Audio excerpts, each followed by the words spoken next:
Boom! Hey, all you sports fans out there in the tubosphere. Welcome to the one-man sports rant, Gen 2.0. I am your host, Will, the alternative ESPN, or in this case, NBC Sports Thrill. Alright, you see our Asian theme set today. I'll get to that in a minute. Winding down our Olympics-only format, only 2 days to go. Excuse me, I'll get to that in a minute as well. So what is the OMSR Gen 2.0? Well, in Generation 1, we had over 200 shows. Our specialty is college sports, namely basketball and football. But other things as they may come up in their singularity. NBA Finals, the Winter X Games, first snowmobile backward flip, you name it. Lots of different interesting things, a little bit of tennis highlights, whatever came up that was sort of singular at the moment. And the NFL came calling one day and dinged me. One time I showed some brief video highlights from the Super Bowl. Spoke with the gal. They're at NFL Properties, LLC, in New York. She flat out told me they never have nor will give permission to anyone to post any sort of highlight like that. So don't go there if you think about it, because they will find you. Apparently this division, they just sit around all day looking for videos on the social networking sites. Huh? Well, that must be a tough job. So I took it down, which was not an easy decision to make, because those shows are lost. Videos are not migratable overable to a different YouTube account if you had multiple accounts. So you can imagine all that upload time lost and so forth and so on, and I'm not going to resurrect all that except for the really singular moments in history. I do try to discuss the particular sport in a unique and entertaining kind of way you may not hear on any other network, because we don't have to answer to the network sponsors or the producers or the gatekeepers. So that would be another reason. If not, I know it may not be your cup of tea. It's not the goal of the show to post a 1 or 2 minute clip. There's a billion of them probably on YouTube. You know, for the sole purpose of getting a lot of hits. This is a sports talk show mainly with some highlights at the end. Beauty of it is though, you do end up with a little bit longer highlight reel. Alright, so that's that. Get to the legal disclaimer. I sound like Tank, Neil's operator, supposed to talk about program software, board stuff. Let's get to combat training. Legal disclaimers are like that. Alright, so it's now time for my Merv Griffin voice. This show is copyrighted to the OMSR with brief video highlights courtesy to NBC and the IOC. The OMSR does not own said video highlights, but does own all the original content and the concept contained herein. Most rights reserved. And it's also covered by what's called the DCA or the DMCA, the Digital Copyright Act. 3 standards from that we adhere to solidly: fair use standard, derivatives, and minority usage. You can also throw in a 4th one of no money's being made. This is totally, you know, a pro bono production. So that's a legal disclaimer. Alright, so throughout the Olympics I've gone through introduction of what we're discussing, the life rant, sports rant of the day as it pertains to that in a specific way. That's a carryover from Generation 1. The interesting analysis, assuming I don't go over my talk time, of the clips. Close out with the Trooper Award, a couple different catchphrases to remind you, and so forth. Alright, so we're going to cut to the chase here today, because I feel like I'm running over time already. Alright, so you see our theme here, we're talking Korea versus Japan for the bronze medal. Okay, so I got my Korean dragon here. It's called carved out in one piece. Check that bad boy out. Yeah, it's pretty cool. Tibetan shaman charm bracelets. Ignore those. Geisha doll, circa 1969, at least when it was procured. Japan, 1,300-year-old Buddha from Cambodia. His name is Kimpak. This is our oracle to the sports god. This statue was 16-3 in Generation 1. When I had asked him a really important question like LSU versus Alabama, national championship, things of that nature. So that'll come up after the Olympics. Why Kimpak? It's named for 2 Korean grandmasters, one in my past, one of my girlfriend's present. Kuksa Nim, Hosi Pak, for those of you who may know. And then I got my headband here when I got my Idan in Shotokan. I had this, what, 24 years, but I don't wear it that much anymore. I have it on what I call my Kataganita, which is part katana, part naganita, Japanese spear. Alright, so it's tied 2-2, basically. I was thinking about that today, because I'm very partial to most things Korean and also Japanese. So I had like 3 elements left to consider. I preferred Hapkido so much more to Shotokan, so that made it 3-2. That's how I know my Korean grandmaster. But Hapkido, very lethal Korean martial art, second only to Hwarangdo. MMA, don't even get me started on it. Hapkido has its roots in Daito-ryu Aikibujutsu, which also begat Aikido. Much longer ago in the Daniel period of Japan. So I made it 3-3. All right, so drum roll. This geisha doll was procured, as I said, 1969, when I was pretty much raised in Japan for 2 years. I am the giant blonde baby of Tokyo. Ask anybody who was teenage or older, living there at the time, they might remember or heard about it. Apparently my mom and I were mobbed by hundreds every day, which took me for walks. They'd never seen a blonde baby before that looked like a 3-month-old. It was like 12.5 pounds before. So yeah, that's why I was in Japan.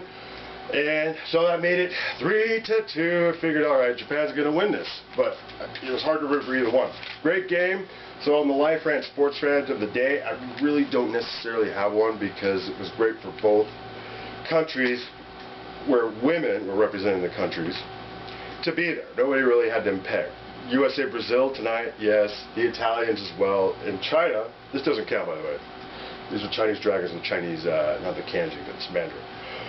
You know, on the odd man, odd woman out looking in type deal. So, yeah, and also, by the way, that is not something you would perform a lot of kata with or take to a knife fight. But I got this when I was surfing out in Ventura Harbor. That's north of a lot of your LA beaches, south of Santa Barbara, in Southern California. I figured, well, one stab, boom, that will do the job. You won't want to get stabbed in a knife fight with it, that's for sure. All right, so that don't count as either Japanese or Korean. So there's 3-2. All I can say on the Life Rant Sports Rant of the day is August sucked. Former college football players can't stand August. Why? Because of the 2-a-days.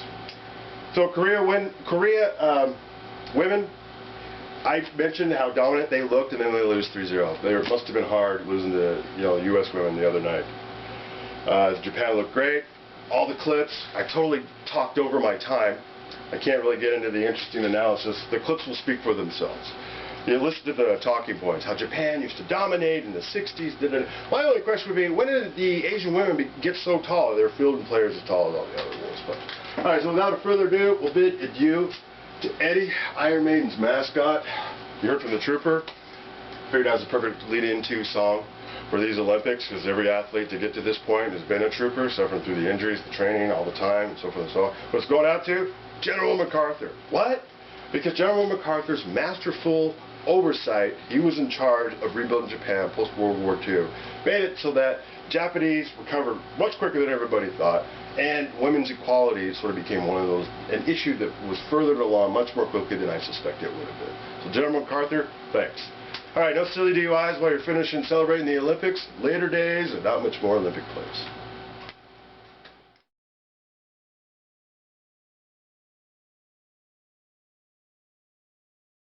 It would be huge for the sport of volleyball if Japan wins this gold medal. This bronze medal. A medal, any color, is big for Japan.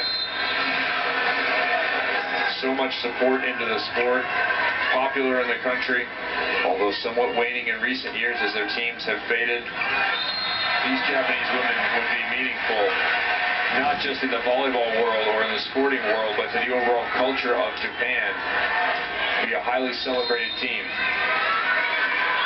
It used to be all about gold medals for the Japanese women. Back when this sport joined the Olympic movement in 1964, they won the first ever.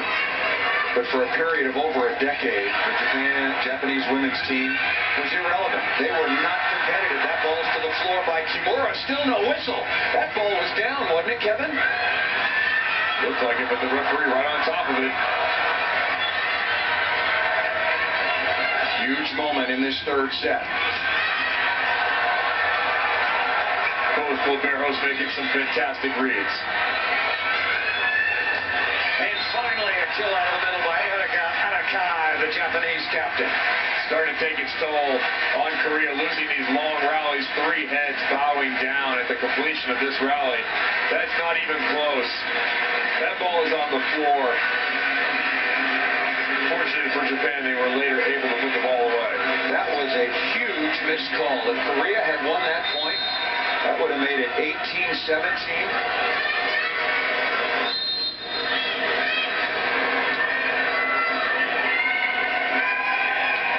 run by Korea has gotten them right back into this third set. It looked like they were dead. And coming out of the backcourt again, Saudi Sakota. So I liked the choice earlier when it didn't work out. I sure liked the choice there. That's rotation 1. That was a tough rotation for Japan to get out of. Risa on the left. Normally a hitter on the right. And Kimura on the right. Love the option out of the middle back. 21 kills for Sakota. What a revelation.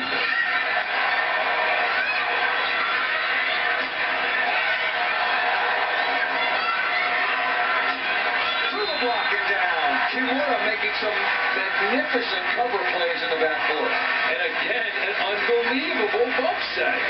I have never seen a setter put it on the mark the way Takashita has done with the bump set. Twice in this rally, she puts it on the money for Risa.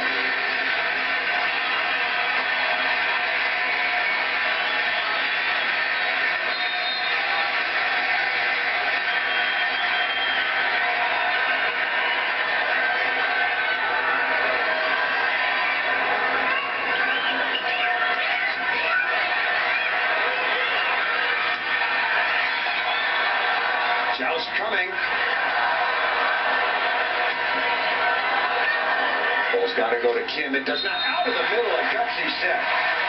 Remember, in set number 2, Korea saved 3 set points. Here they're trying to save 4 match points. Off the block. Japan has done it.